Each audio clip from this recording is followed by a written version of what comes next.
नमस्कार साथियों, आपका स्वागत है आपके अपने YouTube चैनल लर्निंग विद राजकुमार पर।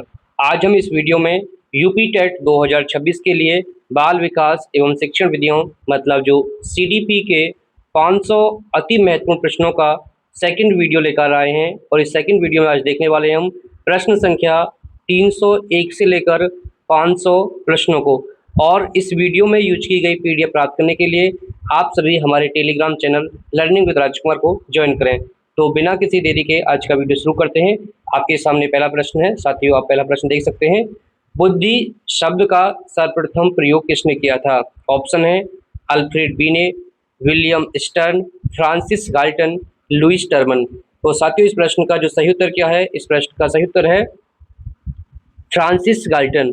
फ्रांसिस गाल्टन ने 1885 में सर्वप्रथम वैज्ञानिक रूप से बुद्धि शब्द का प्रयोग किया था। बुद्धि के एक कारक सिद्धांत, जिसे निरंकुशवादी सिद्धांत कहा जाता है, का प्रतिपादन किसने किया? चार्ल्स स्पीयरमैन ने, अल्फ्रेड बीने, टर्मन और स्टर्न ने, E.L. थॉर्नडाइक ने, हार्वर्ड गार्डनर ने। तो साथियों इस प्रश्न का सही उत्तर है आपका जो बुद्धि का एक कारक सिद्धांत है, इसका प्रतिपादन किया था अल्फ्रेड बीने, टर्मन और स्टर्न ने। और यह प्रश्न भी पूछा जा सकता है कि जो बुद्धि का एक कारक सिद्धांत है उसे क्या कहते हैं? उसे निरंकुशवादी सिद्धांत भी कहा जाता है। बुद्धि के द्विकारक सिद्धांत के प्रतिपादक कौन हैं? J.P. Guilford, Louis Thurstone, Charles Spearman, Raymond Cattell. बहुत ही महत्वपूर्ण प्रश्न है, कई बार परीक्षा में पूछा गया है। और साथियों इस प्रश्न का सही उत्तर क्या है? Charles Spearman. चार्ल्स स्पीयरमैन ने जो द्विकारक सिद्धांत है इसे 1904 में दिया था, यह भी पूछा जा सकता है। स्पीयरमैन के अनुसार बुद्धि के दो कारक कौन से हैं? कई बार परीक्षा में पूछा गया है। ए कारक और बी कारक, एक्स कारक और वाई कारक, जी कारक जिसे सामान्य कारक और एस कारक जिसे विशिष्ट कारक कहते हैं, तरल कारक और ठोस कारक। तो साथियों इस प्रश्न का सही उत्तर क्या है? इस प्रश्न का सही उत्तर है आपका सी, जी कारक और एस कारक। प्रश्न 305 बहुत ही महत्वपूर्ण है। बुद्धि का त्रिखंड या त्रितत्व सिद्धांत किसने दिया? Robert Sternberg, Charles Spearman, Alfred बीने, हार्वर्ड गार्डनर। तो साथियों इस प्रश्न का सही उत्तर क्या है? इस प्रश्न का सही उत्तर है आपका चार्ल्स स्पीयरमैन। अब देखते हैं प्रश्न संख्या 306। बुद्धि का बहुकारक सिद्धांत किसने दिया? लुईस थर्स्टन ने, सिरिल बर्ट ने, E.L. थॉर्नडाइक ने, फिलिप वर्नर ने।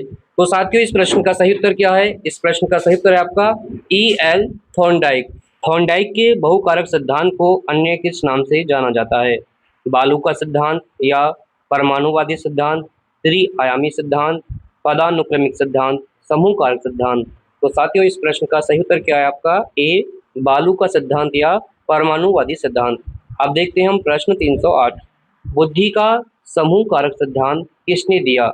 J.P. गिलफोर्ड ने, लुईस थर्स्टन ने, रॉबर्ट स्टर्नबर्ग ने, रेमंड केटल ने।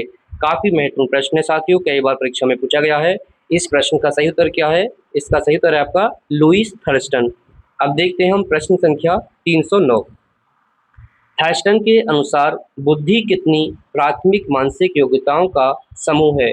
5 प्राथमिक योग्यताओं का, 6 प्राथमिक योग्यताओं का, 7 प्राथमिक योग्यताओं का, 9 प्राथमिक योग्यताओं का। तो साथियों इस प्रश्न का सही उत्तर है आपका 7 प्राथमिक योग्यताओं का योग है। अब देखते हैं हम प्रश्न संख्या 310। बुद्धि का त्रिआयामी सिद्धांत, 3D थ्योरी या स्ट्रक्चर ऑफ इंटेलेक्ट किसने दिया? बहुत ही महत्वपूर्ण प्रश्न है, कई बार यूपी टेट की परीक्षा में पूछा गया है। J.P. Guilford, Howard Gardner, E.L. Thorndike, Charles Spearman. तो साथियों इस प्रश्न का सही उत्तर क्या है आपका? J.P. गिलफोर्ड।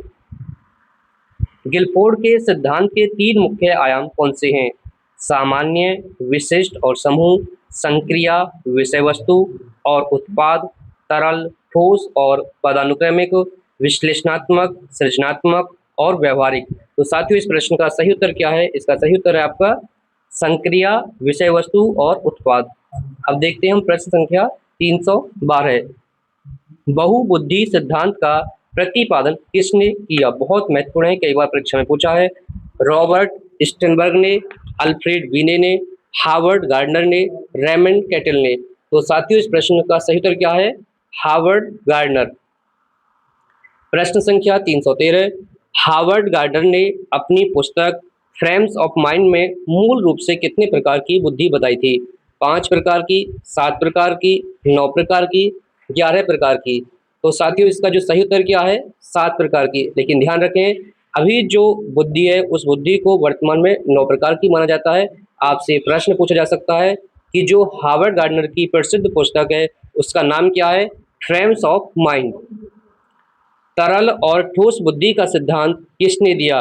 रेमंड कैटल ने, सिरिल बर्ट ने, फिलिप वर्नर ने, लुईस थर्स्टन ने। तो साथियों इस प्रश्न का सही उत्तर क्या है? Raymond cattle. देखिए जो रेमंड कैटल महोदय थे इन्होंने बताया था कि जो आनुवंशिक बुद्धि होती है उसे हम तरल बुद्धि कहते हैं, और जो बुद्धि को हम अर्जित करते हैं, जिन विशेषताओं को हम अर्जित करते हैं उन्हें क्या कहते हैं? हम ठोस बुद्धि। अब देखते हैं हम प्रश्न 315, बहुत ही महत्वपूर्ण है। बुद्धि का पदानुक्रमिक सिद्धांत किसने दिया? अल्फ्रेड बीने और साइमन ने, सिरिल बर्ट और फिलिप वर्नर ने, ऑलपोर्ट और कैटल ने, मॉर्गन एवं मरे ने। तो साथियों इस प्रश्न का सही उत्तर क्या है? इसका सही उत्तर है आपका सिरिल बर्ट और फिलिप वर्नर ने। देखते हैं प्रश्न संख्या 316, बुद्धि का त्रितंत्र सिद्धांत। साथियों देखिए जो बुद्धि का त्रितंत्र सिद्धांत है और जो बुद्धि का त्रिखंड सिद्धांत है ये दोनों अलग है। यहाँ पूछा है कि बुद्धि का त्रितंत्र सिद्धांत किसने दिया है? जेपी गिलफोर्ड ने, चार्ल्स स्पीयरमैन ने, रॉबर्ट स्टेनबर्ग ने, हार्वर्ड गार्डनर ने। तो साथियों इस प्रश्न का सही उत्तर क्या है? इसका सही उत्तर है आपका रॉबर्ट स्टेनबर्ग। मानसिक आयु शब्द का सर्वप्रथम प्रयोग किसने किया? विलियम स्टर ने, लुईस टर्मन ने, फ्रांसिस गाल्टन ने, अल्फ्रेड बीने ने। बहुत ही महत्वपूर्ण प्रश्न है साथियों। इस प्रश्न का सही उत्तर है आपका अल्फ्रेड बीने ने। देखिए जो मानसिक आयु है इस शब्द का सर्वप्रथम प्रयोग किसने किया था? अल्फ्रेड बीने ने। और कब किया था? 1908 में। हम आपको पहले ही बता चुके हैं कि जो फ्रांसिस गाल्टन है इन्होंने सबसे पहले वैज्ञानिक रूप से बुद्धि शब्द का प्रयोग किया था। बुद्धि लब्धि आईक्यू का संप्रत्यय सर्वप्रथम किसने दिया था? विलियम स्टर ने, लुईस टर्मन ने, अल्फ्रेड बीने ने, थियोडोर साइमन ने। तो साथियों इस प्रश्न का सही उत्तर क्या है? इसका सही उत्तर है आपका विलियम स्टर ने। विलियम स्टर ने 1912 में सर्वप्रथम जो बुद्धि लब्धि है या आईक्यू है इसका संप्रत्यय दिया था। प्रश्न संख्या 319 बहुत महत्वपूर्ण है। ये पेपर फर्स्ट और पेपर सेकंड में कई बार परीक्षा में पूछा गया है। बुद्धि लब्धि आईक्यू निकालने का वर्तमान और पूर्ण सूत्र जो क्या है कि मानसिक आयु विभाजित वास्तविक आयु गुणा 100 किसने दिया? विलियम स्टर ने, अल्फ्रेड बीने ने, लुईस टर्मन ने, चार्ल्स स्पीयरमैन ने।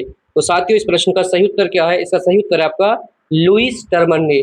और ये कब दिया था? ये दिया था आपका 1916 में। अब देखते हैं हम प्रश्न संख्या 320, बहुत ही ज़्यादा महत्वपूर्ण है, कई बार परीक्षा में पूछा गया है। विश्व का प्रथम बुद्धि परीक्षण किसने और कब किया था? अल्फ्रेड बीने और थियोडोर साइमन ने 1905 में, लुईस टर्मन और विलियम स्टर ने 1912 में, फ्रांसिस गाल्टन ने 1885 में, एल थॉर्नडाइक ने 1920 में। तो साथियों इस प्रश्न का सही उत्तर क्या है? इसका सही उत्तर है आपका अल्फ्रेड बीने और थियोडोर साइमन ने सर्वप्रथम 1905 में आपका प्रथम बुद्धि परीक्षण किया था। और जो आपके अल्फ्रेड बीने हैं इन्हीं को बुद्धि परीक्षण का जनक भी कहा जाता है। प्रश्न संख्या 321, बीने साइमन बुद्धि परीक्षण किस प्रकार का परीक्षण है?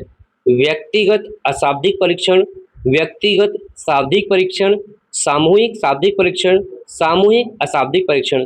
तो साथियों इस प्रश्न का सही उत्तर क्या है? इसका सही उत्तर है आपका व्यक्तिगत शाब्दिक परीक्षण था जो इन्होंने वर्ष 1905 में बनाया था। टर्मन के अनुसार प्रतिभाशाली बालकों की बुद्धि लब्धि कितनी होती है? 110 या उससे अधिक, 120 या उससे अधिक, 130 या उससे अधिक, 140 या उससे अधिक। तो साथियों इस प्रश्न का सही उत्तर क्या है? 140 या उससे अधिक। सामान्य बुद्धि वाले बालकों का आईक्यू स्तर कितना होता है? 18 से 89 के बीच, 90 से 109 या 110 के बीच, 110 से 119 के बीच, 120 से 129 के बीच। तो साथियों इस प्रश्न का सही उत्तर क्या है आपका? इसका सही उत्तर है आपका बी, 90 से 109 या 110 के बीच। जड़ बुद्धि बालकों का आईक्यू कितना होता है? 70 से कम, 50 से कम, 25 से कम, 90 से कम। तो साथियों इस प्रश्न का सही उत्तर क्या है? 25 से कम। प्रथम विश्व युद्ध के दौरान अमेरिका में शिक्षित लोगों के लिए कौन सा सामूहिक बुद्धि परीक्षण बनाया गया था? आर्मी बीटा परीक्षण, रेविन प्रोग्रेसिव मैट्रिसेज, भाटिया बैटरी परीक्षण, आर्मी अल्फा परीक्षण। तो साथियों इस प्रश्न का सही उत्तर है आपका आर्मी अल्फा परीक्षण। अब देखते हैं हम प्रश्न संख्या 326। प्रथम विश्व युद्ध के दौरान अमेरिका में अशिक्षित लोगों और गैर अंग्रेजी भाषियों के लिए कौन सा परीक्षण बनाया गया था? देखिए जो अभी प्रश्न पूछा गया था उसमें पूछा गया था शिक्षित लोगों के लिए, और इसमें पूछा है अशिक्षित लोगों के लिए। आर्मी बीटा परीक्षण, आर्मी अल्फा परीक्षण, बीने साइमन परीक्षण, स्टैनफोर्ड बीने परीक्षण। तो साथियों इस प्रश्न का सही उत्तर क्या है आपका? इसका सही उत्तर है आपका आर्मी बीटा परीक्षण। अब देखते हैं हम प्रश्न संख्या 327। भारत में भाटिया बैटरी परीक्षण का प्रयोग किसके मापन के लिए किया जाता है? कई बार परीक्षा में पूछा गया है, मोस्ट रिपीटेड प्रश्न है। व्यक्तित्व के मापन के लिए, सृजनात्मकता के मापन के लिए, बुद्धि के मापन के लिए, अभिक्षमता के मापन के लिए।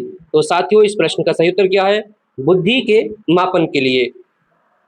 अब देखते हैं हम प्रश्न संख्या 328। रेवेन का प्रोग्रेसिव मैट्रिसेज किस प्रकार का बुद्धि परीक्षण है? शाब्दिक बुद्धि परीक्षण, अशाब्दिक या संस्कृति मुक्त बुद्धि परीक्षण, व्यक्तिगत शाब्दिक परीक्षण, भावात्मक परीक्षण। तो साथियों इस प्रश्न का सही उत्तर है आपका अशाब्दिक या संस्कृति मुक्त बुद्धि परीक्षण। प्रश्न संख्या 329 बहुत ही महत्वपूर्ण है, कई बार परीक्षा में पूछा गया है। व्यक्तित्व शब्द की उत्पत्ति लैटिन भाषा के किस शब्द से हुई है? पर्सनैलिटी से, पर्सन से, पर्सोना से, परसेप्शन से। तो साथियों इस प्रश्न का सही उत्तर क्या है? पर्सोना से। पर्सोना शब्द का शाब्दिक अर्थ क्या है? आंतरिक गुण, नकाब, मुखौटा या भारी वेशभूषा, शारीरिक संरचना, सामाजिक व्यवहार। तो साथियों इस प्रश्न का जो सही उत्तर है कि जो पर्सोना शाब्दिक अर्थ है इसका अर्थ क्या होता है? इसका अर्थ होता है आपका नकाब, मुखौटा या भारी वेशभूषा। प्रश्न 331 बहुत महत्वपूर्ण है साथियों, हमने आपसे पहले भी कहा है कि यूपी टेट की परीक्षा में बहुत सारे प्रश्न आपके कथन और परिभाषा से संबंधित पूछे जाते हैं।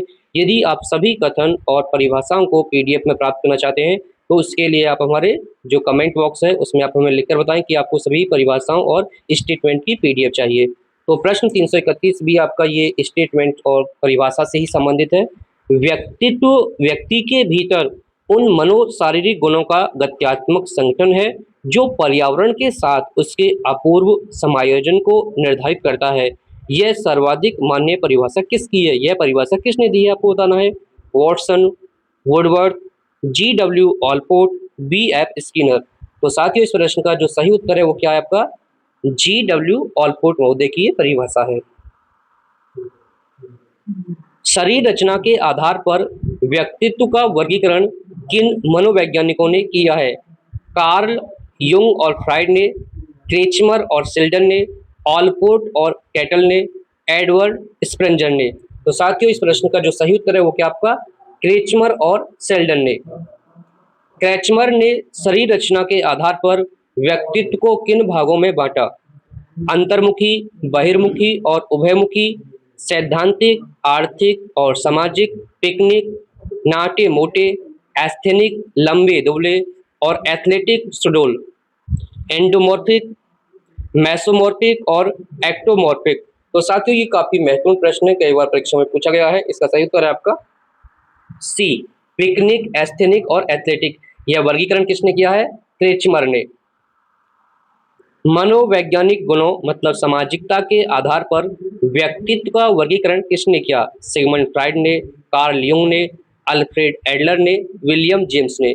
तो साथियों इस प्रश्न का जो सही उत्तर क्या है वो है कार्ल युंग ने ये क्लासिफिकेशन किया था। 335 प्रश्न बहुत महत्वपूर्ण है, ये भी युंग से संबंधित है। युंग ने व्यक्तित्व को किन 3 भागों में बांटा है? पिकनिक, एस्थेनिक और एथलेटिक, इद, ईगो और सुपर ईगो, अंतर्मुखी, बहिर्मुखी, उभयमुखी, चेतन, अचेतन और अर्धचेतन। तो साथियों इस प्रश्न का जो सही उत्तर है वो क्या है? वो है आपका सी। अब देखिए जो इद, ईगो, सुपर ईगो, चेतन, अचेतन और अर्धचेतन जो बी और डी है ये किससे संबंधित है? ये आपका संबंधित है किससे? सिगमंड फ्राइड से। इसका सही उत्तर क्या है? सी। एक शिक्षक, सफल राजनेता या सामाजिक कार्यकर्ता में मुख्य रूप से कौन सा व्यक्तित्व पाया जाता है? अंतर्मुखी, बहिर्मुखी, उभयमुखी, इनमें से कोई नहीं। तो साथियों इस प्रश्न का जो सही उत्तर है वो क्या है आपका? बहिर्मुखी। प्रश्न संख्या 337, एकांत प्रिय, शर्मीले और आत्म केंद्रित लोगों का व्यक्तित्व कैसा होता है? बहिर्मुखी, उभयमुखी, अंतर्मुखी, असामाजिक। तो साथियों इस प्रश्न का जो सही उत्तर है वो क्या है? वो है आपका अंतर्मुखी। प्रश्न संख्या 338, समाज शास्त्रीय आधार पर मूल्यों के आधार पर व्यक्तित्व का वर्गीकरण किसने किया? कार्ल युंग ने, एडवर्ड स्पेंजर ने, G.W. ऑलपोर्ट ने, रेमंड केटल ने। तो साथियों इस प्रश्न का जो सही उत्तर है वो क्या आपका? एडवर्ड स्पेंजर ने ये वर्गीकरण किया था।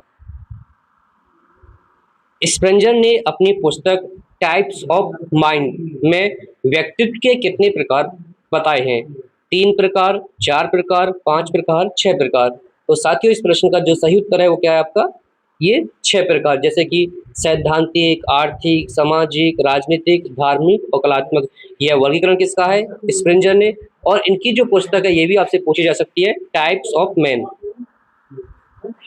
व्यक्तित्व के शील गुण सिद्धांत के प्रमुख प्रतिपादक कौन है? ऑलपोर्ट और कैटल, फ्राइड और युंग, मॉर्गन और मरे, क्रेचमर और शेल्डन। तो साथियों बहुत ही महत्वपूर्ण प्रश्न है। इस प्रश्न का सही उत्तर क्या है? इसका सही उत्तर है आपका ऑलपोर्ट और कैटल। कैटल ने व्यक्तित्व के कितने महत्वपूर्ण शील गुण बताए हैं जिसके लिए उन्होंने 16 पीएफ प्रश्नावली बनाई? 12 शील गुण, 14 शील गुण, 16 शील गुण, 18 शील गुण। तो साथियों इस प्रश्न का जो सही उत्तर है वो क्या है? वो है सी, 16 शील गुण। आप यहाँ पर भी देख सकते हैं कि जो उन्होंने 16 पीए प्रश्नावली बनाई है तो आपको आसानी से याद हो जाएगा। तो उसमें कितने गुण होंगे? 16 शील गुण होंगे। व्यक्तित्व मापन की प्रक्षेपी विधियों का प्रयोग किस मन का अध्ययन करने के लिए किया जाता है? चेतन मन का, अचेतन मन का, अर्धचेतन मन का, उपयुक्त सभी। तो साथियों इस प्रश्न का जो सही उत्तर क्या है? वो है आपका अचेतन मन का।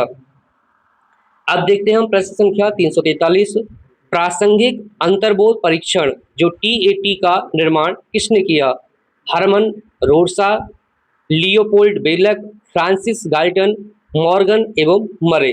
तो साथियों इस प्रश्न का जो सही उत्तर क्या है? मॉर्गन एवं मरे ने ये जो परीक्षण है टीएटी ये 1933 में बनाया था। आप ये याद रखेंगे। टीएटी परीक्षण में कार्डों की कुल संख्या कितनी होती है? 10, 20, 30, 31। तो जो टोटल कार्ड होते हैं उनकी संख्या कितनी होती है? 31 होती है। और इन 31 में से 30 पर आपके चित्र होते हैं और एक होता है आपका खाली। ये भी आपसे पूछा जा सकता है। टोटल चित्र कितने होते हैं? 31, 30 में चित्र बने होते हैं और एक खाली होता है। बाल संप्रत्यक्ष परीक्षण सीएटी का निर्माण किसने किया? लियोपोल्ड बेलक, मॉर्गन एवं मरे, हरमन रोड्सा, पाइन एवं टिंडलर। तो साथियों इस प्रश्न का जो सही उत्तर है वो क्या है? लियोपोल्ड बेलक। और ये कब बनाया गया था? ये 1948 में बनाया गया था। कैट परीक्षण में कितने कार्ड होते हैं और उन पर किसके चित्र बने होते हैं? बहुत ही महत्वपूर्ण है। 10 कार्ड इंसानों के चित्र, 10 कार्ड जानवरों के चित्र, 31 कार्ड जानवरों के चित्र, 31 कार्ड इंसानों के चित्र। तो साथियों इस प्रश्न का जो सही उत्तर है वो क्या है आपके? इस पर 10 कार्ड होते हैं और उन पर जानवरों के चित्र होते हैं। बी बिल्कुल सही उत्तर है। रोड्सा स्याही धब्बा परीक्षण का निर्माण किसने किया? सिगमंड फ्राइड ने, लियोपोल्ड बेलक ने, हरमन रोड्सा ने, मॉर्गन एवं मरे ने। तो साथियों इस प्रश्न का जो सही उत्तर है वो क्या है? हरमन रोड्सा। और ये परीक्षण कब बनाया गया था? ये परीक्षण बनाया गया था 1921 में। रोड्सा स्याही धब्बा परीक्षण में कुल कितने कार्ड होते हैं? 5 कार्ड, 10 कार्ड, 15 कार्ड, 31 कार्ड। तो साथियों इस प्रश्न का जो सही उत्तर है वो क्या है? इसमें आपके जो कार्ड होते हैं वो कितने होते हैं? आपके 10 कार्ड होते हैं। और इसमें जो कार्ड है ये कई रंग के होते हैं, वो भी आपको ध्यान रखना है। इसमें जो काले और सफ़ेद होते हैं, जो काले और जो सफ़ेद होते हैं वो कितने होते हैं? 5 होते हैं, और जो काले और लाल होते हैं वो कितने होते हैं? 2 होते हैं, और जो बहुरंगी होते हैं, बहुरंगी कार्ड कितने होते हैं? वो आपके 3 होते हैं। तो टोटल कितने हो जाएंगे? 10। शब्द साहचर्य परीक्षण का निर्माण किसने किया? फ्रांसिस गाल्टन ने, सिगमंड फ्राइड ने, कार्ल युंग ने, विलियम वुंट ने। तो साथियों इस प्रश्न का जो सही उत्तर है वो क्या है आपका? ये है फ्रांसिस गाल्टन ने।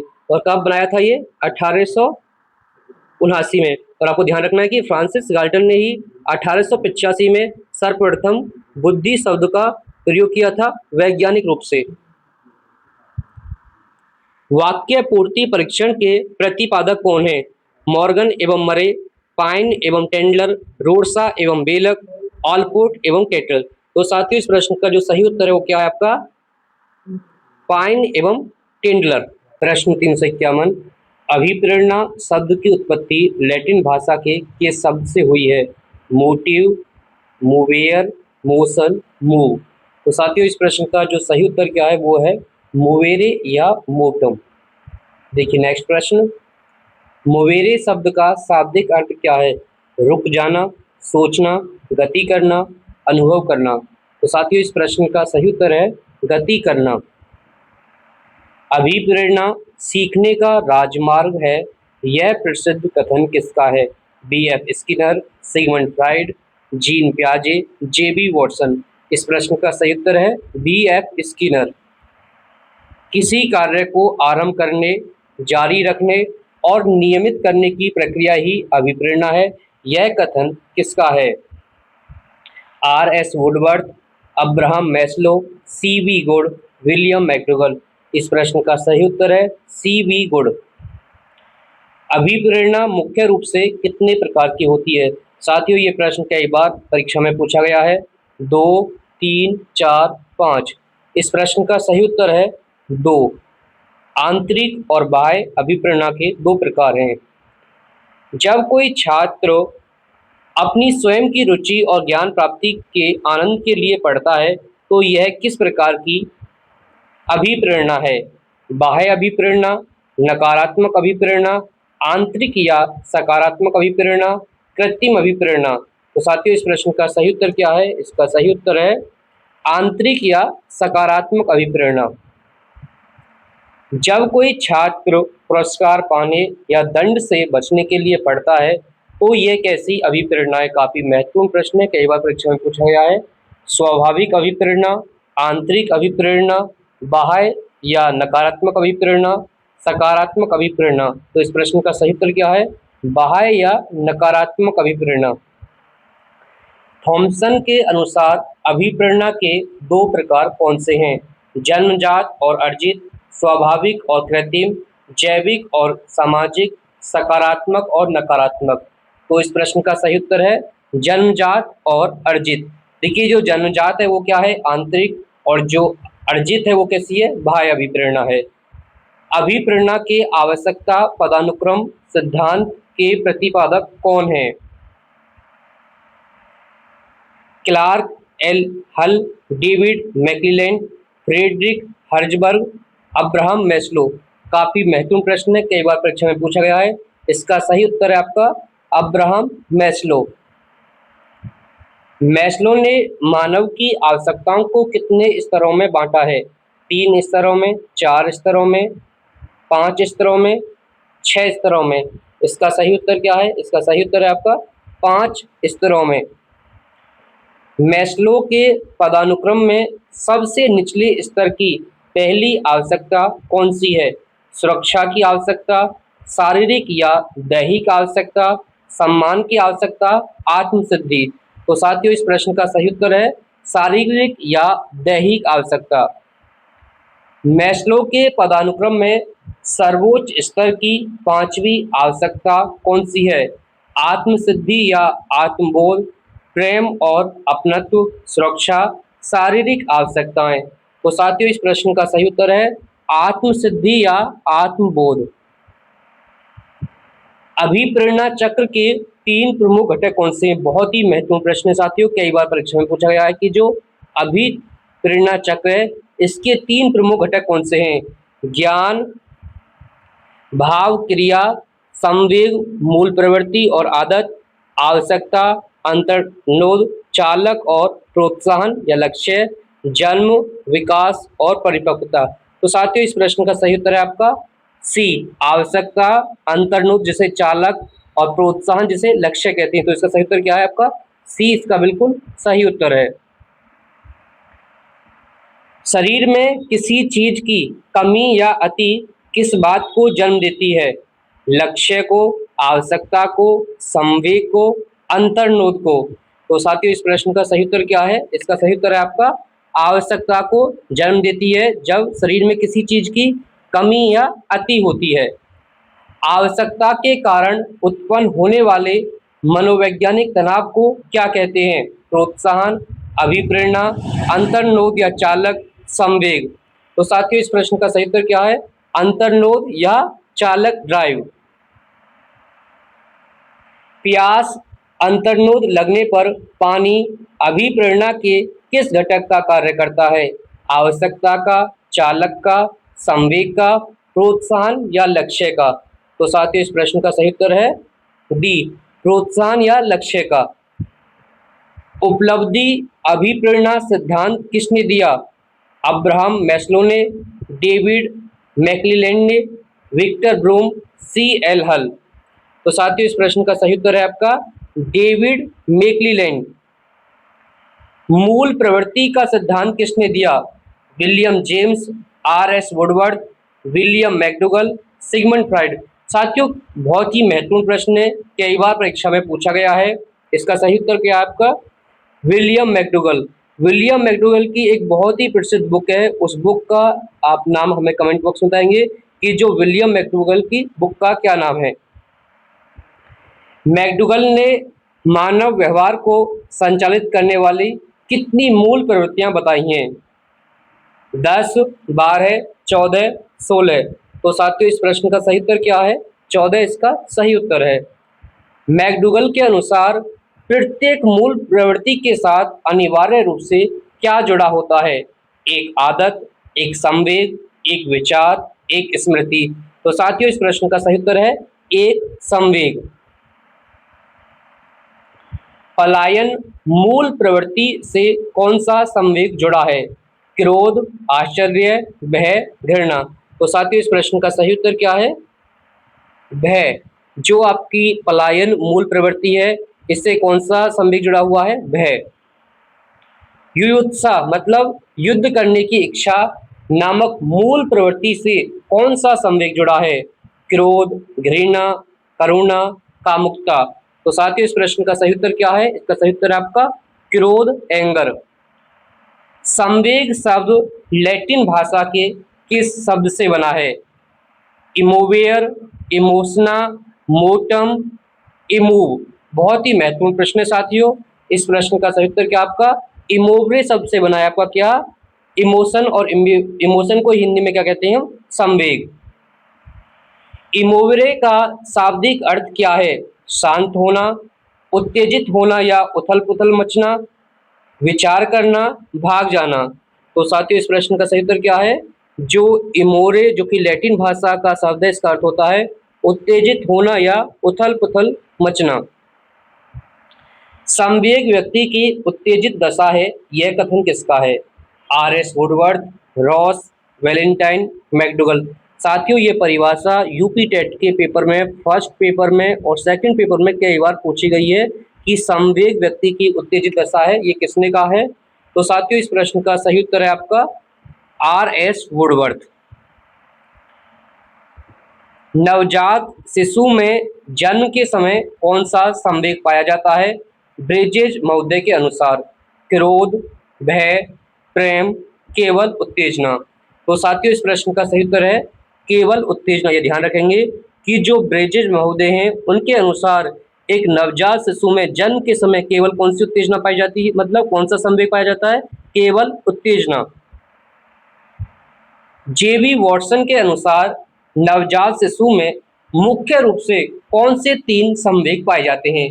ये प्रश्न आपसे इस प्रकार भी पूछा जा सकता है कि जो जेबी वॉटसन महोदय हैं उनके अनुसार नवजात शिशु में कितने संवेग पाए जाते हैं? तो आप बताएंगे 3 संवेग पाए जाते हैं। अब आपको बताना है कि वो 3 संवेग कौन से हैं। ईर्ष्या, घृणा और प्रेम, भय, क्रोध, स्नेह, आश्चर्य, उत्तेजना और क्रोध, पीड़ा, आनंद और स्नेह। तो साथियों इस प्रश्न का सही उत्तर है भय, क्रोध और स्नेह। ब्रिजेज के अनुसार बच्चे में सभी प्रमुख संवेग किस आयु तक विकसित हो जाते हैं? 1 वर्ष की आयु तक, 2 वर्ष की आयु तक, 3 वर्ष की आयु तक, 5 वर्ष की आयु तक। साथियों इस प्रश्न का सही उत्तर है आपका 2 वर्ष की आयु तक। 20 का बिल्कुल सही उत्तर है। संवेग पर नियंत्रण पाने की सबसे अच्छी मनोवैज्ञानिक विधि कौन सी मानी जाती है? दमन, समन, मार्गांतरीकरण या शोधन जिसे सब्लिमेशन कहते हैं, प्रक्षेपण। ये साथियों प्रश्न बहुत ही महत्वपूर्ण है। इसका सही उत्तर क्या है? इसका सी, मार्गांतरीकरण, शोधन या सब्लिमेशन। सी इसका सही उत्तर है। शिक्षक द्वारा डांट पड़ने पर छात्र यदि घर आकर अपनी छोटी बहन पर गुस्सा निकालता है तो यह किस रक्षा युक्ति का उदाहरण है? ऐसा आपके साथ भी हुआ होगा कि यदि शिक्षक ने आपको डांट लगाई है तो आप अपना गुस्सा अपने छोटे भाई बहन पर उतारते हैं। तो ये कौन सी विधि है? प्रक्षेपण, विस्थापन, युक्तिकरण, तादात्म्यीकरण। तो साथियों इस प्रश्न का सही उत्तर क्या है? ये क्या है? ये आपका विस्थापन किया कि आप को गुस्सा किसी और पर आ रहा था लेकिन उसे निकाल किसी और पर दिया, तो क्या यह हो जाएगा? ये विस्थापन हो जाएगा। सिगमंड फ्राइड ने मानव की मूल प्रवृत्तियों को किन 2 मुख्य भागों में बांटा है? चेतन और अचेतन, आंतरिक और बाह्य, जीवन मूल प्रवृत्ति, मृत्यु मूल प्रवृत्ति, शारीरिक और मानसिक। तो साथियों इस प्रश्न का सही उत्तर क्या है आपका? सी, जीवन मूल प्रवृत्ति और मृत्यु मूल प्रवृत्ति। फ्राइड के अनुसार इरोस शब्द किस मूल प्रवृत्ति से संबंधित है?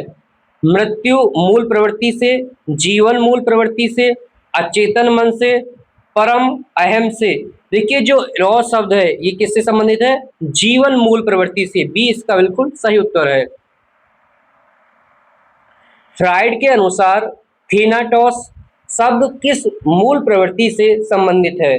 मृत्यु या विनाशकारी मूल प्रवृत्ति से, जीवन मूल प्रवृत्ति से, सृजनात्मक कार्यों से, कामुकता से। तो साथियों इस प्रश्न का सही उत्तर क्या है? जो थेनाटोस है ये संबंधित है किससे? मृत्यु या विनाशकारी मूल प्रवृत्ति से। अभिप्रेरणा का प्रणोद न्यूनता सिद्धांत किसने दिया? टॉलमैन ने, क्लार्क एल हल ने, बी एफ स्किनर ने, इवान पावलोव ने। तो साथियों इस प्रश्न का सही उत्तर क्या है? क्लार्क एल हल। बी इसका बिल्कुल सही उत्तर है। अभिप्रेरणा का प्रत्याशा सिद्धांत किसने दिया? जो अभिप्रेरणा का प्रत्याशा सिद्धांत है किसने दिया? विक्टर ब्रूम ने, अब्राहम मैस्लो ने, डेविड मैक्लीलैंड ने, फ्रेडरिक हर्जबर्ग ने। तो साथियों इस प्रश्न का सही उत्तर क्या है? Victor broom. अभिप्रेरणा का द्विकारक सिद्धांत या स्वेच्छता प्रेरक सिद्धांत किसने दिया? Victor Vroom, Frederick Herzberg, Douglas McGregor, William Ouchi. तो साथियों इस प्रश्न का सही उत्तर क्या है? Frederick Herzberg. बी इसका बिल्कुल सही उत्तर है। किसी भी कार्य को अपनी स्वयं की इच्छा और खुशी से करना क्या कहलाता है?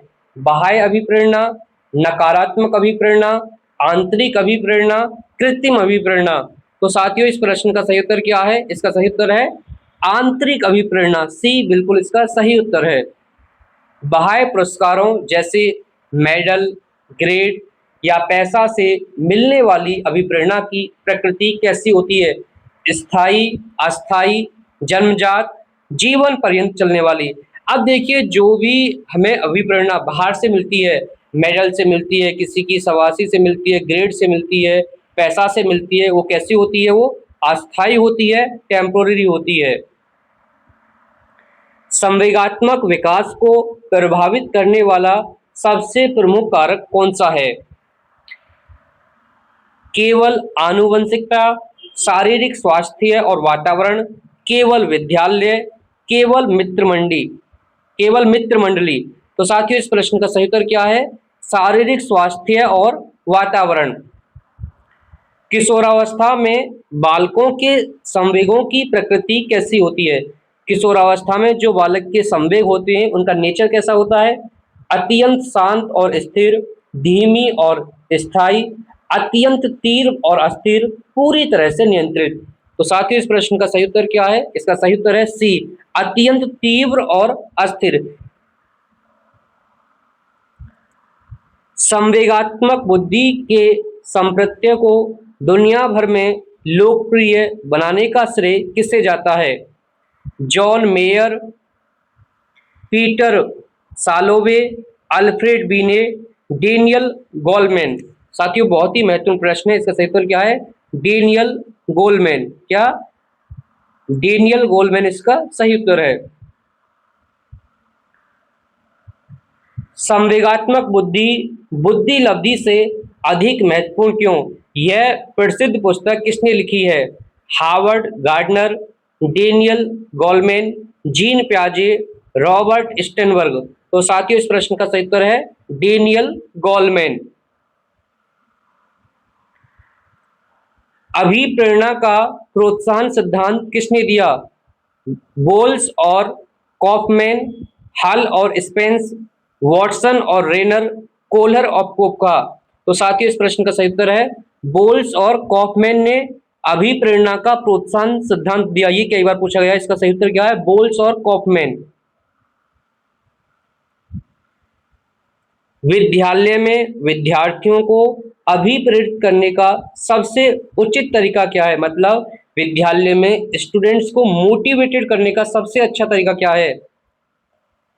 कठोर दंड देकर, अधिक से अधिक पुरस्कार देकर, प्रासंगिक अध्ययन द्वारा, विषय को वास्तविक जीवन से जोड़कर, रटने के लिए प्रेरित करके। तो साथियों इस प्रश्न का सही उत्तर क्या है? प्रासंगिक अध्ययन द्वारा विषय को वास्तविक जीवन से जोड़कर ही आप बच्चों को पढ़ने के लिए मोटिवेटेड कर सकते हैं। बच्चों के सकारात्मक संवेगात्मक विकास के लिए कक्षा का वातावरण कैसा होना चाहिए? तानाशाही, प्रजातांत्रिक और सहयोगात्मक, पूर्णतः स्वतंत्र, हस्तक्षेप रहित, कठोर अनुशासन वाला। साथियों इस प्रकार के प्रश्न आपको परीक्षा में देखने को मिलेंगे। ये क्लासरूम जो एप्लीकेशन है कि टीचर को क्लासरूम में कैसे पढ़ाना चाहिए उससे संबंधित है। तो इस प्रश्न का सही उत्तर क्या है? प्रजातांत्रिक और सहयोगात्मक। प्रशंसा और निंदा किस प्रकार के प्रेरक हैं? जन्मजात प्रेरक हैं, प्राथमिक प्रेरक हैं, जैविक प्रेरक हैं, अर्जित या बाह्य प्रेरक हैं। तो साथियों इस प्रश्न का सही उत्तर क्या है? अर्जित या बाह्य प्रेरक हैं। भूख, प्यास, नींद और मलमूत्र त्याग किस प्रकार के प्रेरक हैं? जन्मजात या प्राथमिक जैविक प्रेरक, सामाजिक प्रेरक, मनोवैज्ञानिक प्रेरक, अर्जित प्रेरक। तो बहुत ही आसान प्रश्न है साथियों, इसका प्रश्न क्या सही उत्तर क्या है? जन्मजात या प्राथमिक जैविक प्रेरक। रुचि, आदत और जीवन का लक्ष्य किस प्रकार के प्रेरक हैं? जैविक प्रेरक, जन्मजात प्रेरक, व्यक्तिगत या मनोवैज्ञानिक प्रेरक, अचेतन प्रेरक। तो साथियों इस प्रश्न का सही उत्तर क्या है? ये कैसे प्रेरक हैं आपके? व्यक्तिगत या मनोवैज्ञानिक प्रेरक। संवेग चेतना की वह अवस्था है जिसमें रागात्मक तत्व की प्रधानता होती है। यह कथन किसका है? William James, RS. Woodworth, McDougall, Ross. तो साथियों इस ये परिभाषा किसने दी है? ये कथन किसका है? ये है रॉस महोदय का। रॉस महोदय की कई परिभाषा परीक्षा में पूछी जाती हैं। जब बच्चा एक ही कार्य को बार बार दोहराता है, जैसे ताली बजाना, तो इसे प्याजे ने किस प्रकार की प्रतिक्रिया कहा है? वृत्तीय प्रतिक्रिया, स्कीमा, आत्मसातीकरण, समायोजन। तो साथियों इस प्रश्न का जो सही उत्तर क्या है? सही उत्तर है इसका वृत्तीय प्रतिक्रिया। और आपको ध्यान रखना है स्कीमा, आत्मसातीकरण, समायोजन, ये सभी अवधारणा किससे संबंधित हैं? ये सभी अवधारणा आपकी जीन प्याजे से संबंधित हैं। प्रश्न 401, समावेशी शिक्षा का मुख्य उद्देश्य क्या है? केवल प्रतिभाशाली बच्चों को पढ़ाना, केवल दिव्यांग बच्चों को अलग विद्यालय में पढ़ाना, सभी सामान्य और विशिष्ट बच्चों को बिना किसी भेदभाव के एक ही कक्षा में पढ़ाना, बच्चों को उनकी योग्यता के आधार पर अलग अलग वर्गों में बांटना। तो साथियों, इस प्रश्न का सही उत्तर क्या है आपका? सी इसका बिल्कुल सही उत्तर है। समावेशी शिक्षा का उद्देश्य होता है सभी सामान्य और विशिष्ट बच्चों को बिना किसी भेदभाव के साथ एक ही कक्षा में पढ़ाना क्या होता है? समावेशी शिक्षा। विशिष्ट बालक की श्रेणी में कौन से बच्चे आते हैं? केवल प्रतिभाशाली बच्चे, केवल पिछड़े बच्चे, केवल दिव्यांग बच्चे, वे सभी बच्चे जो सामान्य बच्चों से भिन्न हैं, जैसे प्रतिभाशाली, पिछड़े, मंदबुद्धि या दिव्यांग आदि। तो साथियों, इस प्रश्न का सही उत्तर क्या है आपका? डी सही उत्तर है। प्रतिभाशाली बालकों की बुद्धि लब्धि सामान्यतः कितनी मानी जाती है? टर्मन महोदय के अनुसार 90 से 110 के बीच, 140 या उससे अधिक, 70 से कम, 120 से 130 के बीच। इसका सही उत्तर क्या साथियों? इसका सही उत्तर है आपका बी, 140 या उससे अधिक। प्रतिभाशाली बालकों की मुख्य विशेषता क्या होती है? धीमी गति से सीखना, अमूर्त चिंतन की उच्च क्षमता और त्वरित निर्णय लेने की क्षमता, दूसरों पर अत्यधिक निर्भर रहना, रटकर याद करने की प्रवृत्ति। तो साथियों, इस प्रश्न का सही उत्तर क्या है आपका? जो प्रतिभाशाली बच्चे होते हैं उनकी विशेषता होती है अमूर्त चिंतन की उच्च क्षमता और त्वरित निर्णय लेने की क्षमता। सृजनात्मकता मुख्य रूप से किस प्रकार के चिंतन से संबंधित है? अभिसारी चिंतन, अपसारी चिंतन, तार्किक चिंतन, मूर्त चिंतन। तो साथियों, इस प्रश्न का सही उत्तर क्या है आपका? अपसारी चिंतन। आप ध्यान रखेंगे कि जो सृजनात्मकता है ये आपके अपसारी चिंतन से जुड़ी होती है और जो अभिसारी चिंतन है ये आपका बुद्धि से जुड़ा होता है। ये प्रश्न भी पूछा है।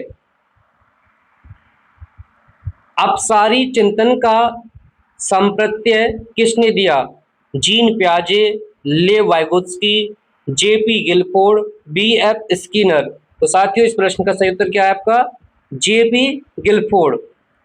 अभिसारी चिंतन का संबंध मुख्य रूप से किससे होता है? यहाँ पूछा है अभिसारी, सृजनात्मकता, बुद्धि, व्यक्तित्व, प्रेरणा। तो साथियों, इसका सही उत्तर क्या हो जाएगा आपका? बुद्धि इसका बिल्कुल सही उत्तर हो जाएगा। एक सृजनात्मक बालक का आईक्यू कैसा हो सकता है? हमेशा 140 से अधिक होना चाहिए, हमेशा 70 से कम होना चाहिए, औसत या औसत से अधिक हो सकता है, जरूरी नहीं कि वह प्रतिभाशाली ही हो, केवल 90 से कम। तो साथियों, इस प्रश्न का सही उत्तर क्या है आपका? सी इसका बिल्कुल सही उत्तर है। शैक्षिक रूप से पिछड़े बालक की अवधारणा किसने दी? सिरिल बर्ट, अल्फ्रेड बीने, लुई टर्मन, ई.एल. थॉर्नडाइक। तो शैक्षणिक रूप से पिछड़े बालक की जो अवधारणा दी थी वो किसने दी थी? सिरिल बर्ट महोदय ने दी थी। सिरिल बर्ट के अनुसार पिछड़े बालक की शैक्षिक उपलब्धि क्वेश्चन मतलब EQ कितनी होती है? 120 से अधिक, 100 से 110 के बीच, 85 से कम, 90 से 100 के बीच। तो साथियों, इस प्रश्न का सही उत्तर क्या है? इसका सही उत्तर है 85 से कम। अधिगम अक्षमता शब्द का सर्वप्रथम प्रयोग किसने किया? Samuel Kirk, Sigmund Freud, Albert Bandura, William James. तो साथियों, इस प्रश्न का सही उत्तर है सैमुअल किर्क ने 1963 में सर्वप्रथम अधिगम अक्षमता शब्द का प्रयोग किया था। पढ़ने में होने वाली कठिनाई को क्या कहा जाता है? Dysgraphia, dyslexia, dyscalculia, dyspraxia. तो साथियों, इसका सही उत्तर क्या है? डिसलेक्सिया। लिखने से संबंधित अक्षमता को क्या कहते हैं? Dyslexia, dysphagia, dysgraphia, dysthymia. तो इसका सही उत्तर क्या है? डिस्ग्राफिया। गणितीय गणनाओं को करने में होने वाली अक्षमता क्या कहलाती है? डिसकैल्कुलिया, डिसमॉर्फिया, डिस्ग्राफिया, डिस्प्रैक्सिया। तो इसका सही उत्तर क्या साथियों? डिसकैलकुलिया। शारीरिक रूप से गति और समन्वय, मोटर स्किल्स, मूवमेंट में होने वाली कठिनाई को क्या कहते हैं? साथियों बहुत ही महत्वपूर्ण प्रश्न है। Dyslexia, dyspraxia, dysphagia, autism. तो इस प्रश्न का सही उत्तर क्या है साथियों? डिस्प्रेक्सिया कहते हैं। क्या कहते हैं? डिस्प्रेक्सिया। भाषा और संप्रेषण संबंधी अक्षमता क्या कहलाती है? डिस्फेजिया या अफेजिया, डिसलेक्सिया, डिस्ग्राफिया, डिसकैलकुलिया। तो साथियों इस प्रश्न का सही उत्तर क्या है? डिस्फेजिया या अफेजिया कहते हैं किसको? भाषा और संप्रेषण संबंधी अक्षमता को। डिस्फेजिया और अफेजिया में बालक को बोलने में, अपनी बात प्रस्तुत करने में समस्या होती है। गंभीर तनाव की अवस्था को मनोवैज्ञानिक भाषा में क्या कहा जाता है? Dysmorphia, dysthymia, aphasia, alexia. तो साथियों इस प्रश्न का सही उत्तर क्या है? डिस्टीमिया कहते हैं गंभीर तनाव की अवस्था को मनोवैज्ञानिक भाषा में। स्वयं को दूसरों से अधिक सुंदर, लंबा या ताकतवर समझने का भ्रम क्या कहलाता है? Autism, dysphagia, dysmorphia, dysthymia. तो साथियों इसे क्या कहते हैं? इसे कहते हैं हम डिस्मॉर्फिया। डिस्मॉर्फिया एक ऐसी अवस्था होती है जिसमें बच्चा स्वयं को दूसरों से सुंदर, लंबा या ताकतवर समझता है। ऑटिज्म या स्वलीनता का मुख्य लक्षण क्या है? बहुत महत्वपूर्ण प्रश्न है। गणितीय गणनाओं में अत्यधिक कठिनाई, दूसरों के साथ सामाजिक संपर्क या संवाद स्थापित करने में कठिनाई, अपने में खोए रहना, लिखने में पूर्ण अक्षमता, पढ़ने में कठिनाई। तो देखिए साथियों ऑटिज्म का मतलब क्या होता है? दूसरों के साथ सामाजिक संपर्क या संवाद स्थापित करने में क्या होती है? उसे कठिनाई होती है। ऑटिज्म एक ऐसी अवस्था होती है जिसमें बच्चा स्वयं में खोया रहता है। तो इसका सही उत्तर क्या हो जाएगा आपका? बी। ब्रेल लिपि का आविष्कार किसने किया? Helen Keller, Thomas Edison, Louis Braille, Louis Pasteur. इस प्रश्न का उत्तर आप सभी को पता होगा साथियों। इस प्रश्न का सही उत्तर क्या है आपका? सी, लुई ब्रेल सही उत्तर है। ब्रेल लिपि मुख्य रूप से किन बच्चों के लिए उपयोग की जाती है? श्रवण बाधित बच्चों के लिए, दृष्टि बाधित बच्चों के लिए, अस्थि बाधित बच्चों के लिए, मानसिक रूप से मंद बच्चों के लिए। तो साथियों इस प्रश्न का सही उत्तर क्या है? इसका सही उत्तर है आपका दृष्टि बाधित बच्चों के लिए, मतलब जिन बच्चों को दिखाई नहीं देता उनके लिए क्या होती है? ब्रेल लिपि होती है। ब्रेल लिपि कितने बिंदुओं पर आधारित होती है? 4 बिंदुओं पर, 8 बिंदुओं पर, 6 बिंदुओं पर, 10 बिंदुओं पर। साथियों ये प्रश्न कई बार परीक्षा में पूछा गया है। इस प्रश्न का सही उत्तर क्या है आपका? यह 6 बिंदुओं पर आधारित होती है। श्रवण बाधित बच्चों को पढ़ाने के लिए मुख्य रूप से किस भाषा का प्रयोग किया जाता है? मतलब जिन बच्चों को जिन बच्चों को सुनने में दिक्कत होती है, जिन्हें कम सुनाई देता है, तो उनके लिए किस भाषा का प्रयोग किया जाता है? ब्रेल लिपि का, सांकेतिक भाषा का, मौखिक भाषा का, कंप्यूटर आधारित भाषा का। तो साथियों बहुत ही आसान प्रश्न है। इसका सही उत्तर क्या है? सही उत्तर क्या है? सांकेतिक भाषा, बी। अस्थि बाधित बच्चों को मुख्य रूप से कौन सी समस्या होने की संभावना रहती है? Dyslexia, dysgraphia, dyscalculia, aphasia.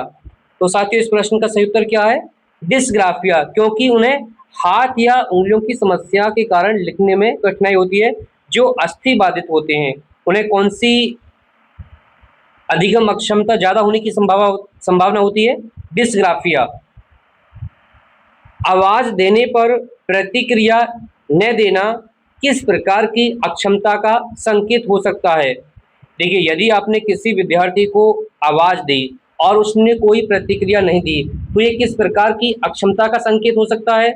दृष्टि बाधिता, श्रवण बाधिता या ऑटिज्म, अस्थि बाधिता, डिस्ग्राफिया। तो साथियों इस प्रश्न का सही उत्तर क्या है आपका? श्रवण बाधिता, हियरिंग लॉस। समावेशी कक्षा में एक शिक्षक को सबसे अधिक किस बात पर ध्यान देना चाहिए? बहुत ही महत्वपूर्ण प्रश्न है। कक्षा में कठोर अनुशासन बनाए रखने पर, केवल पाठ्य पुस्तक को समय पर पूरा करने पर, बच्चों की व्यक्तिगत भिन्नताओं पर बार बार परीक्षाएं लेने पर। देखिए साथियों, एक चाहे वो समावेशी कक्षा हो या सामान्य कक्षा हो, एक शिक्षक को सबसे ज्यादा ध्यान किस बात पर देना चाहिए? बच्चों की व्यक्तिगत भिन्नता पर। एक शिक्षक बच्चों की व्यक्तिगत भिन्नता को इग्नोर नहीं कर सकता, अनदेखा नहीं कर सकता। सभी विद्यार्थियों की जो सीखने की गति होती है वो अलग अलग होती है और सभी बच्चों के सीखने का जो नजरिया होता है अलग अलग होता है। एकीकृत शिक्षा और समावेशी शिक्षा में मुख्य अंतर क्या है? काफ़ी महत्वपूर्ण प्रश्न है। दोनों प्रणालियां बिल्कुल एक समान है।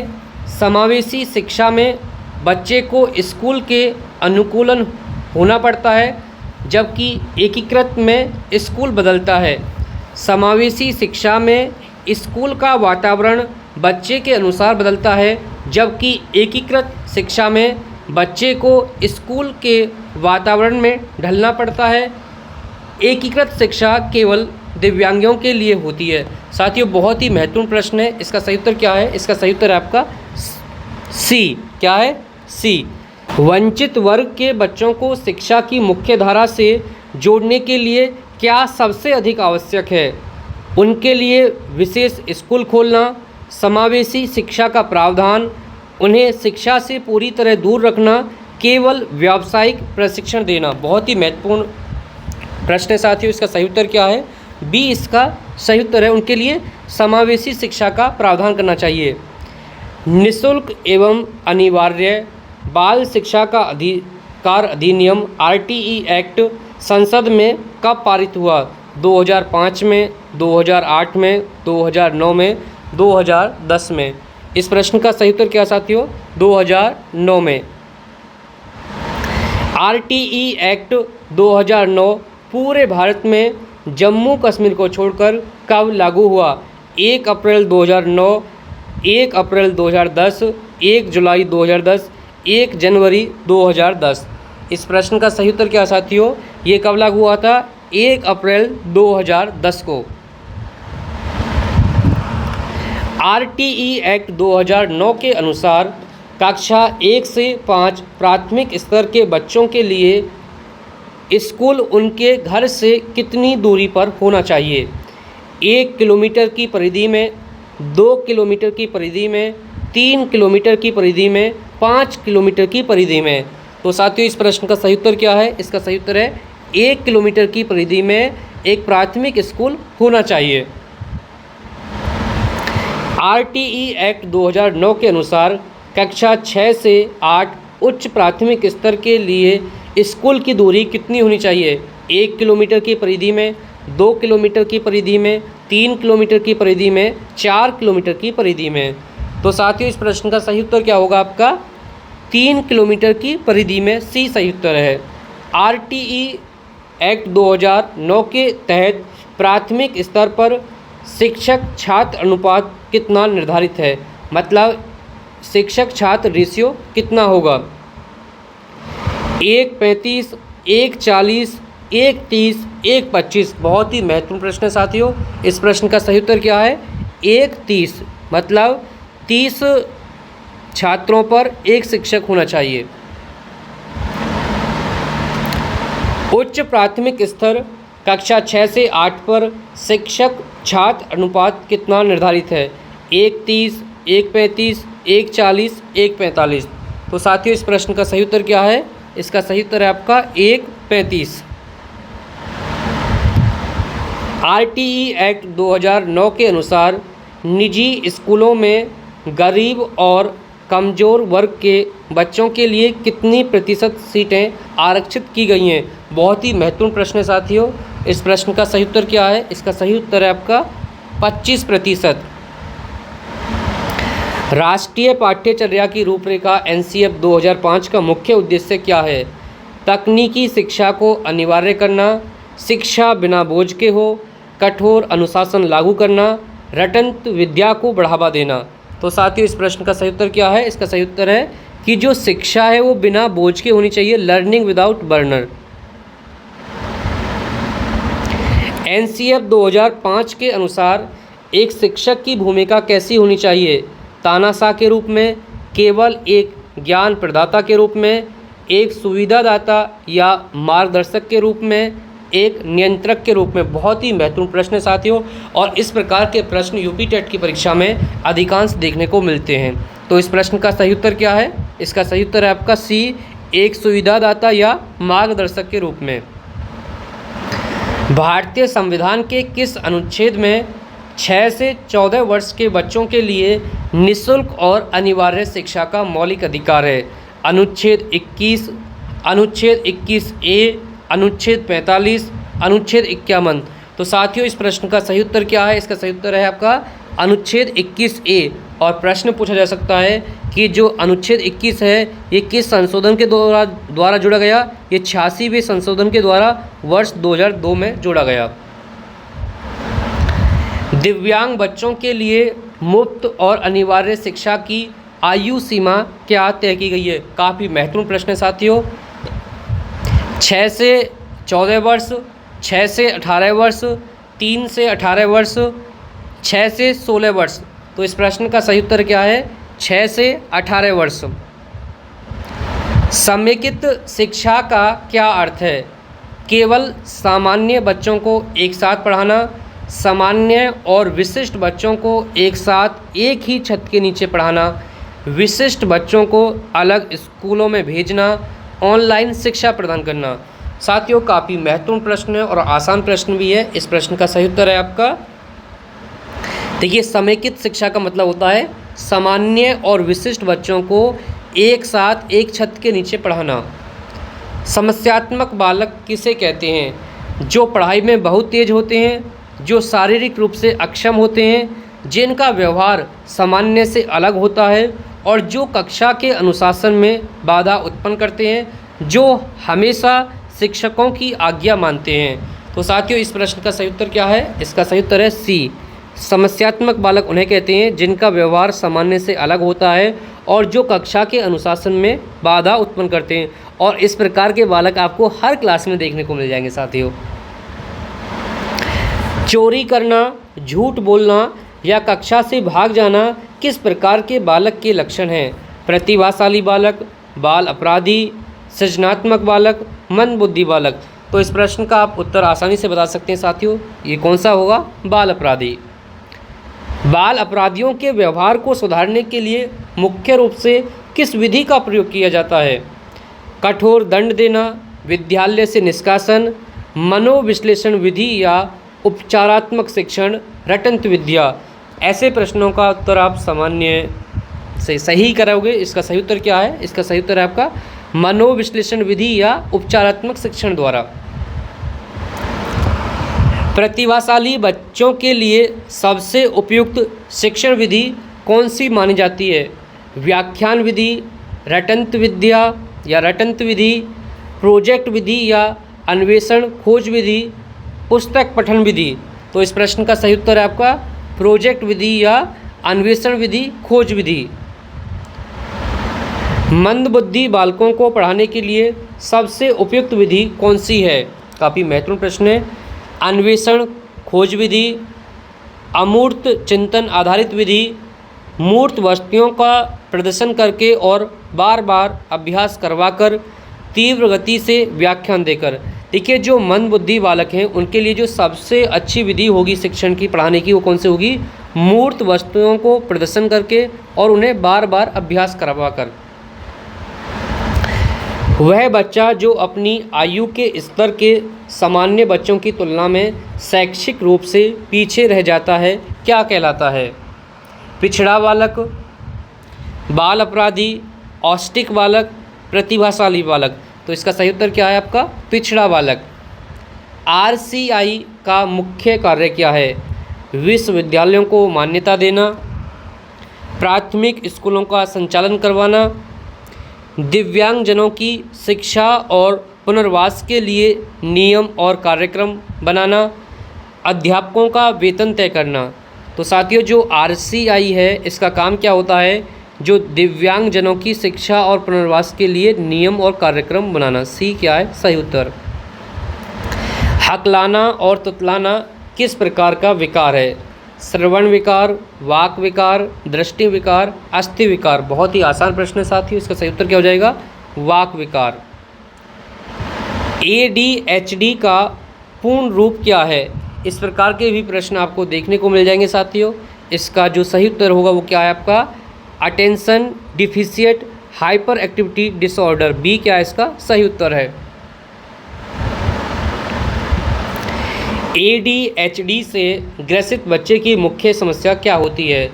हमेशा शांत बैठे रहना, पढ़ने में अत्यधिक ध्यान लगाना, किसी एक चीज़ पर ध्यान केंद्रित न कर पाना और अत्यधिक चंचलता, अति सक्रियता, दूसरों की बातों को जल्दी समझ लेना।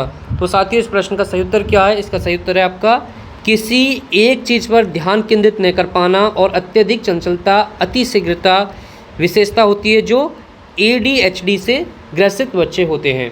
ये साथियों अगला प्रश्न 451, सूक्ष्म शिक्षण के जनक कौन माने जाते हैं? काफ़ी महत्वपूर्ण प्रश्न है, कई बार परीक्षा में पूछा गया है। सूक्ष्म शिक्षण के जनक कौन माने जाते हैं? B.S. Bloom, D.W. Allen, Stephen M. Corey, John Dewey. तो साथियों इस प्रश्न का सही उत्तर है D.W. एलन। भारत में सूक्ष्म शिक्षण प्रणाली का जनक किसे माना जाता है?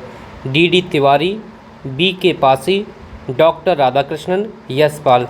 तो साथियों इस प्रश्न का सही उत्तर क्या है? इसका सही उत्तर है आपका D.D. Tiwari.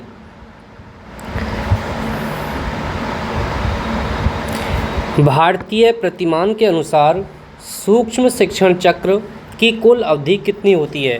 45 minute, 30 minute, 36 minute, 40 minute. तो साथियों इस प्रश्न का सही उत्तर क्या है? 36 मिनट। सूक्ष्म शिक्षण मुख्य रूप से किस पर केंद्रित होता है?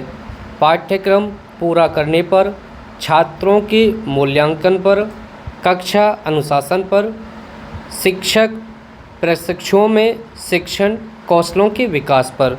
तो साथियों इस प्रश्न का सही उत्तर क्या है? इसका सही उत्तर है आपका D, शिक्षक प्रशिक्षुओं में शिक्षण कौशलों के विकास पर। शिक्षा के क्षेत्र में क्रियात्मक अनुसंधान का जनक किसे माना जाता है? Kurt Lewin, B.F. Skinner, Stephen M. Corey, Jean प्याजे। तो साथियों इस प्रश्न का सही उत्तर क्या है? Stephen M. कोरे। क्रियात्मक अनुसंधान का मुख्य उद्देश्य क्या होता है? नए सिद्धांतों का निर्माण करना, विद्यालय तथा कक्षा की स्थानीय और तात्कालिक समस्याओं का वैज्ञानिक तरीके से समाधान करना, छात्रों को ग्रेड देना, राष्ट्रीय शिक्षा नीतियां बनाना। तो साथियों इस प्रश्न का सही उत्तर क्या है? इसका सही उत्तर है आपका B, इसका बिल्कुल सही उत्तर है। विद्यालय तथा कक्षा की स्थानीय तात्कालिक समस्याओं का वैज्ञानिक तरीके से समाधान करना। शैक्षिक उद्देश्यों का वर्गीकरण किसने प्रस्तुत किया? बहुत ही महत्वपूर्ण प्रश्न साथियों, कई बार परीक्षा में पूछा गया है। B.S. Bloom, J.F. Herbert, H.E. Armstrong, John Dewey. तो साथियों इस प्रश्न का सही उत्तर क्या है? B.S. ब्लूम। ब्लूम की टैक्सोनॉमी के 3 मुख्य पक्ष कौन से हैं? शारीरिक, मानसिक और सामाजिक, नैतिक, आध्यात्मिक और भौतिक, ज्ञानात्मक, भावात्मक और क्रियात्मक, स्मृति, बोध और चिंतन। तो साथियों इस प्रश्न का सही उत्तर है आपका C, ज्ञानात्मक, भावात्मक और क्रियात्मक। ब्लूम की टैक्सोनॉमी के 3 मुख्य पक्ष हैं।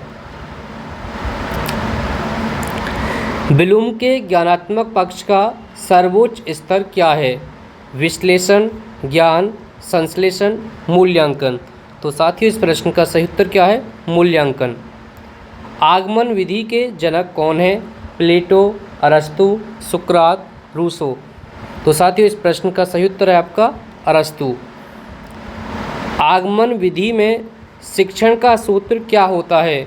सामान्य से विशिष्ट की ओर, नियम से उदाहरण की ओर, विशिष्ट से सामान्य की ओर, उदाहरण से नियम की ओर, अमूर्त से मूर्त की ओर। काफ़ी महत्वपूर्ण प्रश्न है साथियों। इस प्रश्न का सही उत्तर क्या है? विशिष्ट से सामान्य की ओर मतलब उदाहरण से नियम की ओर। निगमन विधि के जनक कौन है? अरस्तु, सुकरात, जॉन लॉक, थॉर्नडाइक। तो साथियों इस प्रश्न का सही उत्तर क्या है? इसके भी जनक कौन है? अरस्तु महोदय। निगमन विधि में शिक्षण का सूत्र क्या होता है? विशिष्ट से सामान्य की ओर, सामान्य से विशिष्ट की ओर, नियम से उदाहरण की ओर, ज्ञात से अज्ञात की ओर, सरल से जटिल की ओर। तो साथियों काफ़ी महत्वपूर्ण प्रश्न है, इसका सही उत्तर है निगमन विधि का जो सूत्र होता है वो होता है सामान्य से विशिष्ट की ओर, मतलब नियम से उदाहरण की ओर। प्रश्नोत्तर विधि के जनक कौन है? प्लेटो, अरस्तु, सुकरात, फ्रोबेल। तो साथियों इस प्रश्न का सही उत्तर क्या है? सुकरात। संवाद विधि के जनक कौन है? सुकरात, प्लेटो, अरस्तु, जॉन डीवी। काफ़ी महत्वपूर्ण प्रश्न है साथियों, इस प्रश्न का सही उत्तर क्या है? प्लेटो। खोज विधि या ह्यूरिस्टिक विधि के प्रतिपादक कौन है? Kilpatrick, H.E. Armstrong, Maria Montessori, Helen Parkhurst. तो साथियों इस प्रश्न का सही उत्तर है H.E. आर्मस्ट्रांग। बेसिक शिक्षा या बुनियादी शिक्षा का विचार किसने दिया था? रविंद्रनाथ टैगोर, स्वामी विवेकानंद, महात्मा गांधी, डॉक्टर जाकिर हुसैन। तो साथियों इस प्रश्न का सही उत्तर है महात्मा गांधी। ज्ञात से अज्ञात की ओर क्या है? एक शिक्षण विधि, एक मूल्यांकन विधि, एक प्रमुख शिक्षण सूत्र, एक शिक्षण सहायक सामग्री। तो साथियों इस प्रश्न का सही उत्तर क्या है? इसका सही उत्तर है एक प्रमुख शिक्षण सूत्र, सी इसका बिल्कुल सही उत्तर है। करके सीखना का सिद्धांत किसने दिया था? Rousseau, John Dewey, Froebel, Pestalozzi. तो साथियों इस प्रश्न का सही उत्तर है जॉन डीवी। मापन और मूल्यांकन में मुख्य अंतर क्या है? देखिए, मापन गुणात्मक होता है, मूल्यांकन मात्रात्मक है, दोनों केवल मात्रात्मक हैं। मापन मुख्य रूप से मात्रात्मक है, जबकि मूल्यांकन मात्रात्मक और गुणात्मक दोनों होता है। दोनों का अर्थ बिल्कुल समान है। तो साथियों इस प्रश्न का सही उत्तर क्या हो जाएगा? सी। मापन मुख्य रूप से मात्रात्मक है, जबकि मूल्यांकन मात्रात्मक और गुणात्मक दोनों होता है। CCE का पूर्ण रूप क्या है? तो साथियों इस प्रश्न का सही उत्तर है कंटिन्यूअस एंड कम्प्रीहेंसिव एवेल्युएशन, इसका बी बिल्कुल सही उत्तर है। CCE में सतत का क्या अर्थ है? वर्ष के अंत में एक बार परीक्षा लेना, केवल मासिक परीक्षा लेना, सीखने सिखाने की प्रक्रिया के दौरान लगातार और नियमित रूप से आकलन करना, छात्रों को लगातार पढ़ाते रहना। तो साथियों इस प्रश्न का सही उत्तर है सी। सीखने सिखाने की प्रक्रिया के दौरान लगातार और नियमित रूप से आकलन करना।